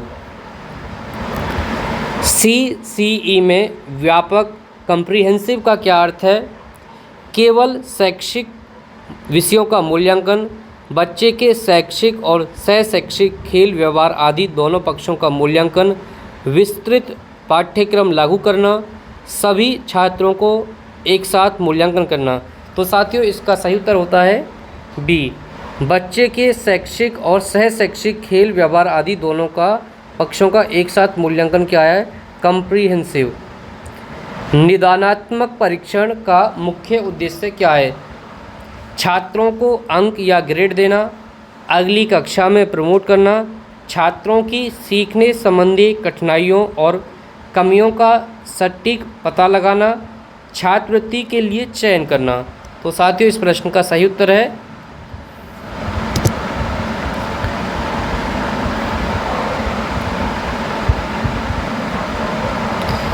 सी। छात्रों की सीखने संबंधी कठिनाइयों और कमियों का सटीक पता लगाना। उपचारात्मक शिक्षण कब किया जाता है? सत्र की शुरुआत में, वार्षिक परीक्षा के बाद, निदानात्मक परीक्षण के बाद, बच्चों की पहचानी गई कमियों को दूर करने के लिए, पाठ पढ़ाने से पहले। तो साथियों इस प्रश्न का सही उत्तर है निदानात्मक परीक्षण के बाद क्या होता है आपका? उपचारात्मक शिक्षण। रचनात्मक आकलन का मुख्य उद्देश्य क्या है? शिक्षण प्रक्रिया के दौरान बच्चों और शिक्षकों को फीडबैक देना ताकि सुधार किया जा सके, छात्रों को अंतिम ग्रेड देना, पास या फेल घोषित करना, दूसरे स्कूलों के साथ तुलना करना। तो साथियों इस प्रश्न का सही उत्तर है शिक्षण प्रक्रिया के दौरान बच्चों और शिक्षकों को फीडबैक देना ताकि सुधार किया जा सके। ये क्या है? सही उत्तर है। योगात्मक आकलन समेटिव असेसमेंट कब किया जाता है? प्रतिदिन कक्षा के दौरान, प्रत्येक अध्याय के अंत में, सत्र या वर्ष के अंत में, बच्चे को ग्रेड देने या अगली कक्षा में प्रमोट करने के लिए, प्रवेश परीक्षा के समय। तो साथियों इस प्रश्न का सही उत्तर क्या है? इसका सही उत्तर है सत्र या वर्ष के अंत में बच्चे को ग्रेड देने या अगली कक्षा में प्रमोट करने के लिए किया जाता है योगात्मक आकलन, जिसे समेटिव असेसमेंट कहते हैं। एक अच्छे परीक्षण की 3 प्रमुख विशेषताएं क्या होती हैं? कठिनाई, लंबाई और छपाई, वैधता, विश्वसनीयता, वस्तुनिष्ठता, व्यक्तिनिष्ठता, जटिलता और समय, लागत, सजावट और सरलता। तो साथियों इस प्रश्न का सही उत्तर है एक अच्छे परीक्षण की 3 प्रमुख विशेषताएं कौन सी होती हैं? वैधता, विश्वसनीयता और वस्तुनिष्ठता।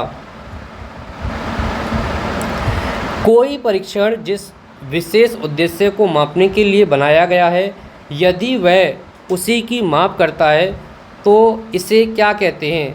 परीक्षण की विश्वसनीयता, परीक्षण की वस्तुनिष्ठता, परीक्षण की वैधता, परीक्षण की उपयोगिता। तो साथियों इसे क्या कहते हैं? परीक्षण की वैधता। यदि किसी परीक्षण को एक ही समूह पर बार बार प्रशासित करने पर भी अंकों में समानता रहती है तो यह क्या कहलाता है? परीक्षण की वैधता, परीक्षण की विश्वसनीयता, परीक्षण की व्यक्तिनिष्ठता, परीक्षण की व्यावहारिकता। काफ़ी महत्वपूर्ण प्रश्न है साथियों।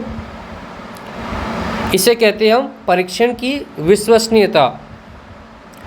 पोर्टफोलियो क्या है?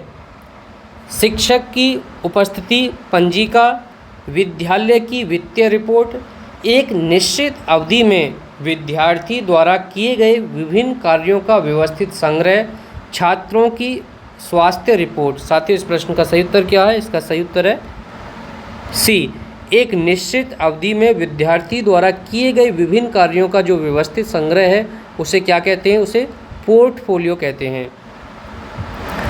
रूब्रिक्स का प्रयोग किस लिए किया जाता है? काफ़ी महत्वपूर्ण प्रश्न है, कई बार परीक्षा में पूछा गया है। पाठ योजना बनाने के लिए, छात्रों के कार्यों का आकलन करने के लिए, एक स्कोरिंग मार्गदर्शिका के रूप में, स्कूल का टाइम टेबल बनाने के लिए, प्रयोगशाला के उपकरणों की सूची के लिए। साथियों इस प्रश्न का सही उत्तर क्या है? बी, छात्रों के कार्यों का आकलन करने के लिए एक स्कोरिंग मार्गदर्शिका के रूप में प्रयोग किया जाता है क्या? रूब्रिक्स। प्रोजेक्ट विधि मनोविज्ञान की किस दार्शनिक विचारधारा पर आधारित है? आदर्शवाद, प्रकृतिवाद, यथार्थवाद, प्रयोजनवाद। तो साथियों इस प्रश्न का सही उत्तर है प्रयोजनवाद। और आप सभी हमें कमेंट बॉक्स में बताएंगे कि जो प्रोजेक्ट विधि है इसके जनक कौन है, इसके प्रतिपादक कौन है। पाठ योजना की पंचपदीय प्रणाली किसने दी? J.F. हार्वर्ट ने, B.S. ब्लूम ने, मॉरिसन ने, जॉन डीवी ने।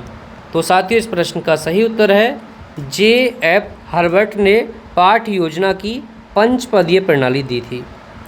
हार्वर्ट की पंचपदीय प्रणाली के 5 पद कौन से हैं? बहुत महत्वपूर्ण है साथियों। प्रस्तावना, प्रस्तुतिकरण, मूल्यांकन, निष्कर्ष, गृह कार्य। प्रस्तावना, प्रस्तुतिकरण, तुलना साहचर्य, सामान्यकरण और प्रयोग। ज्ञान, बोध, अनुप्रयोग, विश्लेषण, संश्लेषण। योजना, क्रियान्वयन, अवलोकन, चिंतन, मूल्यांकन। तो साथियों इस प्रश्न का जो सही उत्तर क्या है? जो हार्वर्ट की पंचपदीय प्रणाली के 5 पद कौन से हैं वो हैं आपके प्रस्तावना, प्रस्तुति, तुलना, साहचर्य, सामान्यीकरण और प्रयोग। बी इसका सही उत्तर है। देखिए तुलना और साहचर्य एक ही है। एक सफल शिक्षक के लिए सबसे महत्वपूर्ण क्या है? कठोर अनुशासन बनाए रखना, अपने विषय वस्तु का पूर्ण और स्पष्ट ज्ञान होना, आकर्षक व्यक्तित्व होना, छात्रों के साथ मित्रवत व्यवहार करना। तो साथियों, एक सफल शिक्षक के लिए सबसे महत्वपूर्ण क्या है? इस प्रश्न का सही उत्तर क्या होगा? अपने विषय वस्तु का पूर्ण और स्पष्ट ज्ञान होना एक शिक्षक के लिए सबसे ज़रूरी है। शिक्षा में खेल विधि का मूल जनक किसे माना जाता है? काफ़ी महत्वपूर्ण प्रश्न है। Froebel, Maria Montessori, Henry Caldwell Cook, Dalton. तो साथियों, इस प्रश्न का सही उत्तर क्या है? Henry Caldwell Cook. और साथियों, इनकी एक बहुत ही महत्वपूर्ण बुक है, उस बुक का हमने आपको शुरुआत में नाम बताया था, आप वो हमें कमेंट में बताएंगे इनकी जो हेनरी कोल्डवेल कुक है, इनकी बुक का नाम क्या है। बच्चों के लिए सबसे उत्तम शिक्षक वह है जो स्वयं बच्चा जैसा हो, यह कथन किसका है? रूसो, महात्मा गांधी, रविन्द्रनाथ टैगोर, मेनकेन। तो साथियों, ये प्रश्न जो ये कथन है, स्टेटमेंट है, किसका है? ये मेनकेन का है। कक्षा में शिक्षक और छात्रों के बीच संप्रेषण कैसा होना चाहिए? एक मार्गी, द्विमार्गी और संवादात्मक, केवल शिक्षक केंद्रित, केवल छात्र केंद्रित। साथियों, बहुत ही महत्वपूर्ण प्रश्न है और इसका सही उत्तर है द्विमार्गी और संवादात्मक। श्यामपट्ट को शिक्षण सहायक सामग्री के किस समूह में रखा जाता है? श्रव्य साधन, दृश्य साधन, श्रव्य दृश्य साधन, प्रक्षेपी साधन। तो साथियों, बहुत ही आसान प्रश्न है और इस प्रश्न का सही उत्तर क्या है? इसका है दृश्य साधन, बी इसका बिल्कुल सही उत्तर है। छात्रों में नैतिक मूल्यों का विकास करने का सबसे प्रभावी तरीका क्या है? उन्हें नैतिक कहानियाँ सुनाना, अनैतिक व्यवहार पर कठोर दंड देना, शिक्षक का स्वयं का आदर्श प्रस्तुत करना, नैतिक शिक्षा की एक अलग पुस्तक पढ़ाना। तो साथियों, इस प्रश्न का सही उत्तर है शिक्षक का स्वयं का आदर्श आचरण प्रस्तुत करना। देखिए, जो शिक्षक का स्वयं का आदर्श आचरण प्रस्तुत करना, ये किस सिद्धांत पर आधारित है? ये सामाजिक अधिगम सिद्धांत पर आधारित है जो अल्बर्ट बंडूरा का था। ब्रेन स्टॉर्मिंग मस्तिष्क उद्वेलन विधि के प्रतिपादक कौन है? Alex F Osborn, E Paul Torrance, J P Guilford, Charles Spearman. तो साथियों, इस प्रश्न का सही उत्तर है Alex F Osborn. Brainstorming विधि का प्रयोग मुख्य रूप से किसके विकास के लिए किया जाता है? रटने की क्षमता, शारीरिक विकास, सृजनात्मकता और समस्या समाधान कौशल, सुंदर लिखावट। तो साथियों, इस प्रश्न का सही उत्तर है सृजनात्मकता और समस्या समाधान कौशल। बच्चों की त्रुटियां शिक्षण अधिगम प्रक्रिया में क्या दर्शाती हैं? वे पढ़ाई में कमज़ोर हैं, वे लापरवाही कर रहे हैं, यह उनकी सीखने की प्रक्रिया का एक स्वाभाविक हिस्सा है और उनकी सोच को दर्शाती है। शिक्षक की शिक्षण विधि गलत है। काफ़ी महत्वपूर्ण प्रश्न है साथियों। इस प्रश्न का सही उत्तर क्या है? सी, यह उनके सीखने की प्रक्रिया का एक स्वाभाविक हिस्सा है और उनकी सोच को दर्शाती है। एक शिक्षक को साधन संपन्न होना चाहिए, इसका क्या अर्थ है? यह प्रश्न यूपी टेट की परीक्षा में बार बार पूछा गया है। उसके पास बहुत धन होना चाहिए, उसकी उच्च अधिकारियों से जान पहचान होनी चाहिए, उसे अपने विद्यार्थियों की शैक्षिक समस्याओं को हल करने का पर्याप्त ज्ञान होना चाहिए, उसके पास बहुत सी शिक्षण सामग्री होनी चाहिए। इसका सी बिल्कुल सही उत्तर है। उसे अपने विद्यार्थियों की शैक्षिक समस्याओं को हल करने का पर्याप्त ज्ञान होना चाहिए। वही क्या है? वही एक साधन संपन्न शिक्षक है। एक अति सक्रिय बालक को सही दिशा में लाने के लिए शिक्षक को क्या करना चाहिए? उसे कक्षा में सबसे पीछे बैठाना चाहिए, उसे कक्षा से बाहर कर देना चाहिए, उसे कक्षा में कुछ जिम्मेदारी वाले कार्य सौंपने चाहिए, उसकी उपेक्षा करनी चाहिए। साथियों, इस प्रश्न का सही उत्तर क्या है? सी, उसे कक्षा में कुछ जिम्मेदारी वाले कार्य सौंपने चाहिए।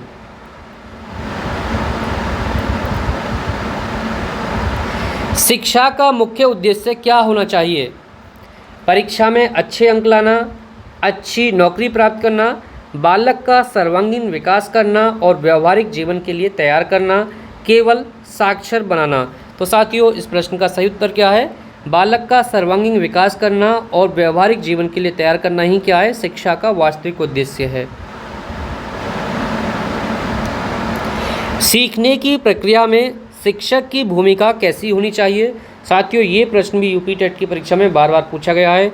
एक कठोर तानाशाह के रूप में, एक सुविधादाता या मार्गदर्शक के रूप में, एक निष्क्रिय दर्शक के रूप में, केवल सूचनाएं देने वाले के रूप में। तो साथियों, इस प्रश्न का सही उत्तर है एक सुविधादाता या मार्गदर्शक के रूप में एक शिक्षक की भूमिका होनी चाहिए। बी सही उत्तर है। नीति में वर्तमान 10+2 के शैक्षिक मॉडल के स्थान पर कौन सा नया मॉडल प्रस्तावित किया गया है। 5+3+3 4 का मॉडल, 5+4 3+3 का मॉडल, 4+4+4 3 का मॉडल, 10+3+2 का मॉडल। साथियों, इस प्रश्न का सही उत्तर है ए 5+3+3+4 का मॉडल। बाल केंद्रित शिक्षा का समर्थन मुख्य रूप से किस विचारक ने किया था। B.F. Skinner, Ivan Pavlov, John Dewey, J.B. Watson. तो साथियों, इस प्रश्न का सही उत्तर है जॉन डीवी। साथियों, इस वीडियो में यूज की गई PDF प्राप्त करने के लिए हमारी टेलीग्राम चैनल लर्निंग विद राजकुमार को ज्वाइन करें। और आप अगला वीडियो किस टॉपिक पर चाहते हैं आप हमें कमेंट बॉक्स में ज़रूर बताएं। वीडियो देखने के लिए धन्यवाद। मिलते हैं एक और बेहतर वीडियो के साथ।